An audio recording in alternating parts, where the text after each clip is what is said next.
کہ کسی پہ دباؤ ڈال کے اس سے قسم اٹھوانا یہ درست نہیں ہے. جیسے الإسلام على خمسة أركان في الدين صوم وصلاة وزكاة حج والشهادتين. بسم اللہ الرحمن الرحیم. السلام علیکم مفتی صاحب. کسی صاحب نے سوال کیا ہے کہ قسم کی خلاف ورزی کرنا کیسا ہے؟ بسم اللہ الرحمن الرحیم. پہلی بات تو یہ ہے کہ قسم اٹھانے میں جلدی نہیں کرنی چاہیے. آج کل چونکہ زبان کے استعمال کے سلسلے میں ہم غیر محتاط ہو گئے ہیں اور آپس میں ایک دوسرے سے اعتبار اٹھ گیا ہے، بلکہ اس کو المیہ کہنا چاہیے کہ اب تو مسلمان کی قسم کا اعتبار بھی بہت کم مسلمان کرتے ہیں.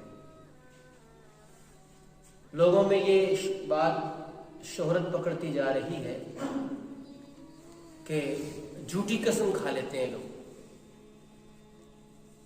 معمولی سے مفاد کے پیش نظر جہاں جھوٹ بولتے ہیں وہاں جھوٹی قسم بھی کھا لیتے ہیں، حالانکہ اللہ جل شانہ کا نام نامی اسم گرامی یہ بہت عظمتوں والا نام ہے، تو اس کو جھوٹ کے لیے استعمال کرنا بہت بڑا گناہ ہے.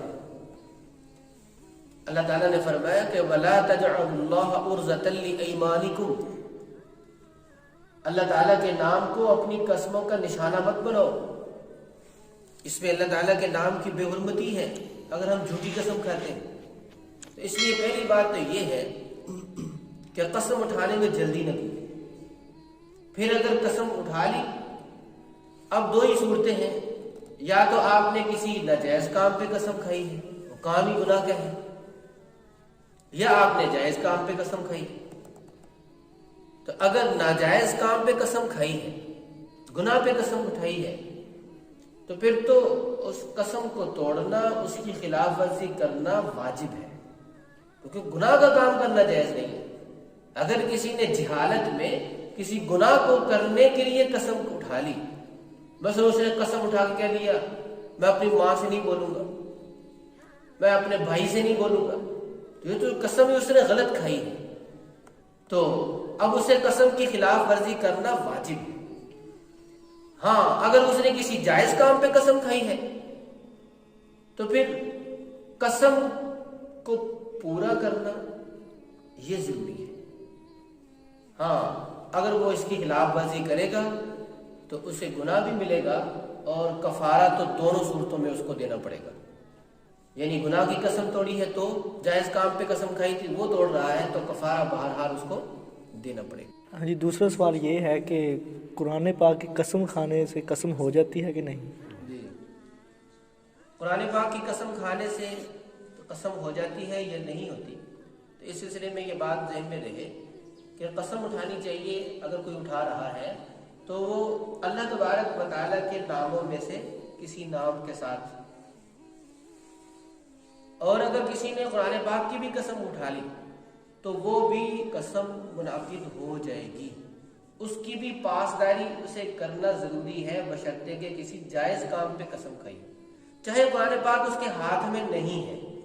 ویسے وہ کہتے ہیں کہ مجھے قرآن کی قسم، تو تب بھی قسم منعقد ہو جائے گی، اور اگر قرآن پاک کو ہاتھ میں لیا تب بھی ہو جائے گی. لیکن یاد رکھنا چاہیے کہ قرآن پاک کو ہاتھ میں لے کر جھوٹی قسم کھانا یہ اللہ تبارک و تعالیٰ کی طرف سے غضب اور اللہ تبارک و تعالیٰ کی ناراضگی کو دعوت دینے والی بات ہے. اگر کوئی جھوٹی قسم کھاتا ہے قرآن کریم کو ہاتھ میں لے کر، بہرحال قرآن کی قسم اٹھانے سے قسم منعقد ہو جاتی ہے.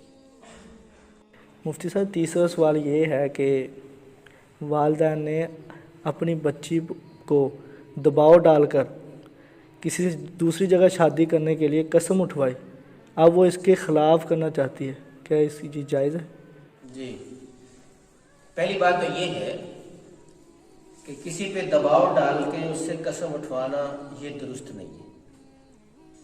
جیسے میں نے پہلے عرض کیا کہ قسم کے سلسلے میں احتیاط برتنی چاہیے.